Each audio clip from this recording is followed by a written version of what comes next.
Hello everyone. तो कैसे हैं आप सब लोग? उम्मीद है बढ़िया होंगे। मेरा नाम है मानव शर्मा और आज हम पढ़ने वाले साइंस का कंप्लीट रिवीजन। जी हाँ, कंप्लीट रिवीजन, साइंस का कंप्लीट रिवीजन आज हम इस वीडियो में पढ़ने वाले हैं। और हम पढ़ेंगे ऐसे टॉपिक्स के बारे में जो टॉपिक्स बहुत बहुत बहुत ज्यादा मेन है और एग्जाम में बहुत बहुत बहुत ज्यादा पूछे जाते हैं। सो उनसे रिलेटेड आज हम क्वेश्चंस को भी क्लियर कर लेंगे। ठीक, तो बिना देर करते हुए आगे बढ़ते हैं, वीडियो में स्टार्ट करते हैं वीडियो को।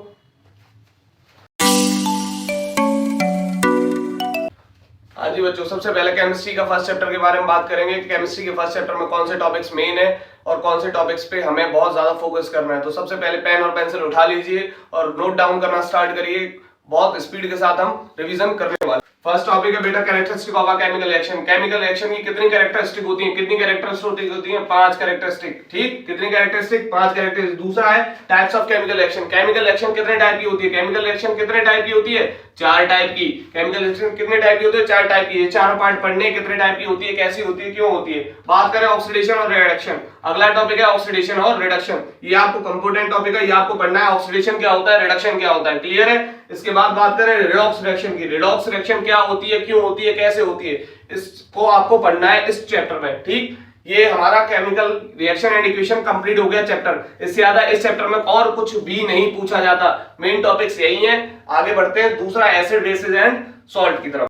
हाँ जी बच्चों, केमिस्ट्री के दूसरे चैप्टर की हम बात करें एसिड बेस और सॉल्ट। इस चैप्टर में कौन से टॉपिक बहुत बहुत बहुत ज्यादा मेन है, उन टॉपिक्स के ऊपर अब हम बात करने वाले हैं। सबसे पहला topic reaction of acid and base. Reaction of acid and base. Acid की रिएक्शन मेटल के साथ कराइए, बेस की रिएक्शन मेटल के साथ कराइए। जितनी भी रिएक्शन है ये सारी की सारी रिएक्शन पढ़नी है आपको, बहुत ज्यादा इंपॉर्टेंट है इस चैप्टर से।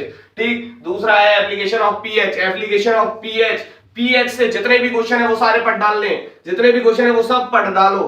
ठीक, एप्लीकेशन ऑफ पीएच। बात करें formation of NaOH। NaOH, NaOH को हम क्या बोलते हैं? Sodium hydroxide. सोडियम हाइड्रोक्साइड यानी कि कास्टिक सोडा भी जिसे कहते हैं। कैसे बनता है, क्यों बनता है, किस लिए बनता है, ये सब पढ़ना है आपको। ठीक, अगला बात करें तो फॉर्मेशन ऑफ सॉल्ट। सॉल्ट कैसे बनता है, NaCl कैसे बनता है, जितने भी सॉल्ट है सॉल्ट फैमिली कंप्लीट पढ़ लीजिए। ठीक, एक और टॉपिक ऐड करिए इसमें, एंटासिड। एंटासिड एंटासिड एंटासिड क्या होते हैं? एंटासिड क्या होते हैं? एंटासिड वो होते हैं ऐसे बेस जिन्हें हम लेते हैं या टेक करते हैं कब? किसी एसिड को न्यूट्रलाइज करने के लिए। एंटासिड, क्लियर है। ये टॉपिक हमारे इस चैप्टर से बहुत ज्यादा मेन है। इन चैप्टर को यानी इस टॉपिक्स को तो आपको जरूर जरूर जरूर पढ़ना है, क्लियर है। आगे बढ़ते हैं। हाँ जी बच्चों, अगले चैप्टर की तरफ बढ़ते हैं। अगला चैप्टर हमारा metal and non metal. Metal and non metal. इस चैप्टर में कौन से टॉपिक्स इंपोर्टेंट है पढ़ते हैं। सबसे पहला टॉपिक है बेटा हमारा physical and chemical properties. Physical and chemical properties हमें पढ़ना है। फिजिकल प्रॉपर्टी और केमिकल प्रॉपर्टी किसकी? मेटल और नॉन मेटल दोनों की। मेटल और नॉन मेटल दोनों की प्रॉपर्टी पढ़नी है, फिजिकल और केमिकल दोनों। ठीक, दूसरा टॉपिक हमारा रिएक्टिविटी सीरीज। रिएक्टिविटी सीरीज को रट लो, फाड़ दो, फेंक दो। रिएक्टिविटी सीरीज बिल्कुल रट लो। ठीक, अगला है extraction of metal. Extraction of metal, कैसे निकलता है मेटल, किस ओर से कौन सा मेटल निकलता है, कैसे निकलता है, एक्सट्रैक्शन ऑफ मेटल पढ़ना है आपको, क्लियर है। अगला है इलेक्ट्रोलाइटिक रिफाइनिंग। इलेक्ट्रोलाइटिक रिफाइनिंग कैसे होती है, क्यों होती है, किस लिए होती है, कैसे करते हैं इलेक्ट्रोलाइटिक रिफाइनिंग, ये हमें पढ़ने मेटल एंड नॉन मेटल से, क्लियर है। ये सारे टॉपिक्स बहुत बहुत बहुत ज्यादा इंपॉर्टेंट है। ठीक, आगे बढ़ते हैं। अगला चैप्टर बेटा हमारे लिए carbon and its compound. Carbon and its compound, chemistry का लास्ट चैप्टर हमारे लिए कार्बन एंड इट्स कंपाउंड। सबसे पहले देखिए कार्बन कंपाउंड में पहला topic nomenclature of a compound. Nomenclature of a compound. Nomenclature of a compound या नोमेनक्लेचर मतलब नामकरण कैसे करते हैं, नामकरण कैसे करते हैं। अगला है chemical properties of a carbon compound. Carbon compound की केमिकल प्रॉपर्टीज पढ़नी है।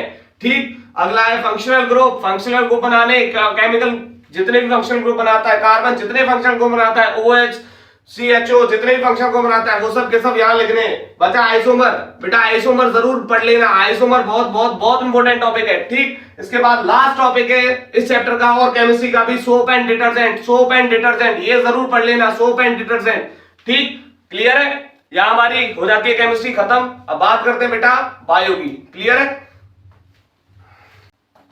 हाँ जी बच्चों, हमारा अगला टॉपिक है बायो का फर्स्ट चैप्टर लाइफ प्रोसेस। कौन सा chapter? Life process. Life process में बेटा हम पढ़ने वाले हैं सबसे पहला टॉपिक देखिए फोटोसिंथेसिस। फोटोसिंथेसिस, प्लांट कैसे अपना खाना बनाते हैं, ये प्रोसेस हमें पढ़नी है, क्लियर है। बचपन से पढ़ते आ रहे हो, आपको पता होगी। दूसरा है डाइजेशन। बॉडी के अंदर डाइजेशन ह्यूमन में कैसे होता है, ये जरूर पढ़ लेना।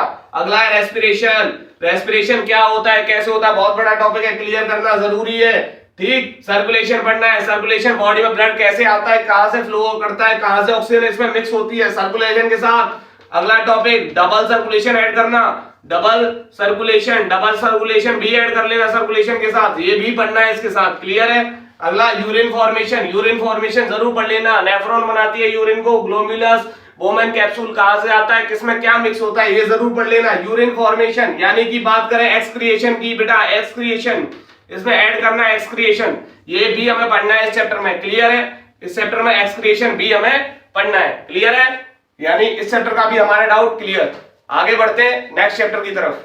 हाँ जी बच्चों, हमारा अगला टॉपिक है कंट्रोल एंड कोऑर्डिनेशन। कौन सा टॉपिक? Control and coordination. इसको स्टार्ट करते हैं। पहला टॉपिक देखिए, इसमें रिफ्लेक्स एक्शन और रिफ्लेक्स आर, बेटा दोनों पढ़ने, रिफ्लेक्स एक्शन क्या होता है, रिफ्लेक्स आर क्या होती है, दोनों के बारे में पढ़ना है, ठीक। अगला है structure and function of brain, structure and the function of brain, brain का क्या स्ट्रक्चर है, क्या फंक्शन है, कितने टाइप का होता है, 3 टाइप का होता है, सब कुछ पढ़ना है, क्लियर है, ठीक। इसके बाद hormones in animal and plant, hormones पढ़ने हैं, एनिमल्स में कौन से हार्मोन होते हैं, कौन सी ग्लैंड कौन सा हार्मोन सीक्रेट करती है, प्लांट में कितने टाइप के हार्मोन होते हैं, सब के सब पढ़ने हैं, क्लियर है। इसके बाद बात करें मूवमेंट, प्लांट में कौन से टाइप का मूवमेंट होता है, किस प्लांट में कौन सा मूवमेंट होता है, कितने टाइप के मूवमेंट होते हैं, ये सब कुछ पढ़ना है इसमें, क्लियर, ठीक। कंट्रोल एंड कोऑर्डिनेशन खत्म। अगला चैप्टर पढ़ते हैं।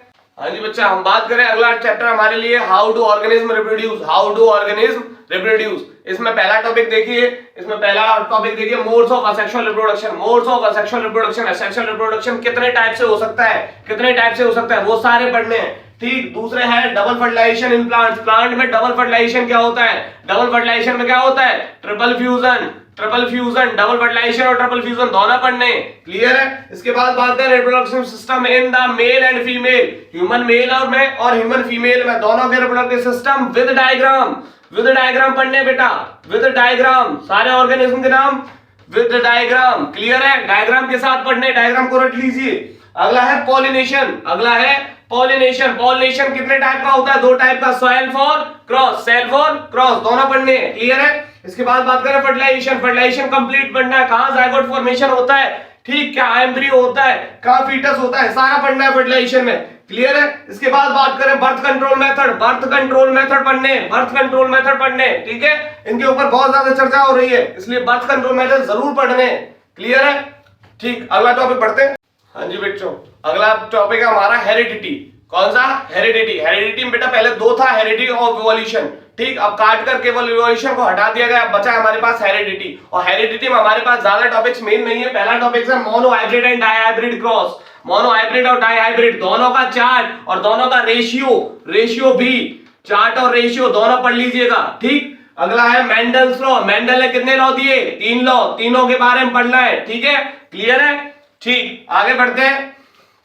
हाँ जी बच्चों, हमारे लिए अगला टॉपिक है अवर एनवायरनमेंट। कौन सा? अवर एनवायरनमेंट, यानी कि इस बायो का लास्ट चैप्टर हम पढ़ने वाले हैं। अब इसमें देखिए पहला टॉपिक हमारे पास फूड चेन और फूड वेब, जी हाँ बेटा, फूड चेन और फूड वेब दोनों के में पढ़ना है, ठीक है, दोनों पढ़ना है। दूसरा देखिए एनर्जी फ्लो, किसमें? एनर्जी फ्लो पढ़िए टॉपिक लेवल में, एनर्जी फ्लो पढ़ना है टॉपिक लेवल में, क्लियर है। इससे आगे 10% लॉ पढ़ना है, 10% लॉ, एनर्जी फ्लो हर एक टॉपिक लेवल में 10%, ठीक। अगला वेस्ट कितने टाइप का? 2, कौन सा? बायोडिग्रेडेबल और नॉन बायोडिग्रेडेबल दोनों पढ़ना है, क्लियर है। इसके बाद 3R to save our environment, 3R पढ़ने, 3R कौन से?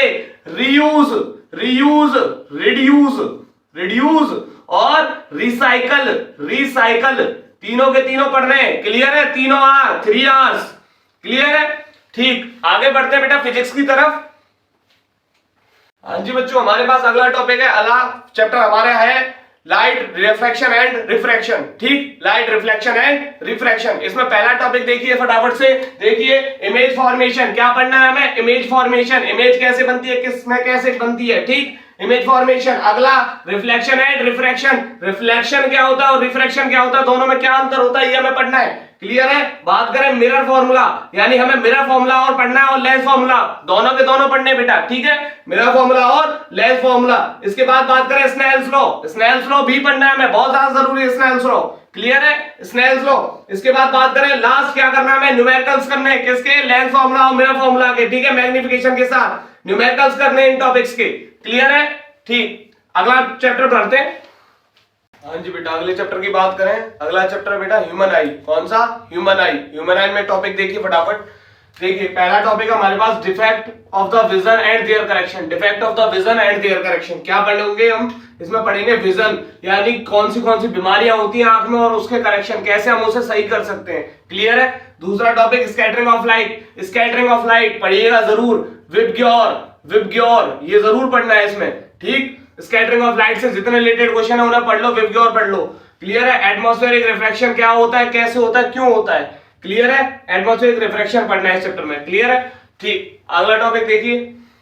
हाँ जी बेटा, अगला चैप्टर हमारा कौन सा? Magnetic effect. कौन सा? Magnetic effect. इसमें क्या पढ़ने वाले हैं? पहले हम पढ़ेंगे फ्लेमिंग्स के rule, Fleming's left hand rule. Clear है? राइट हैंड इस बार कोर्स में नहीं दे रखा है, इसलिए पढ़ेंगे हम फ्लेमिंग्स का लेफ्ट हैंड रूल। इसके बाद क्या पढ़ोगे? फैराडे के लॉ पढ़ने हैं। फैराडे के लॉ पढ़ने और इलेक्ट्रोमैग्नेटिक इंडक्शन पढ़ना है। कौन सा पढ़ना है? Electromagnetic induction. क्लियर है?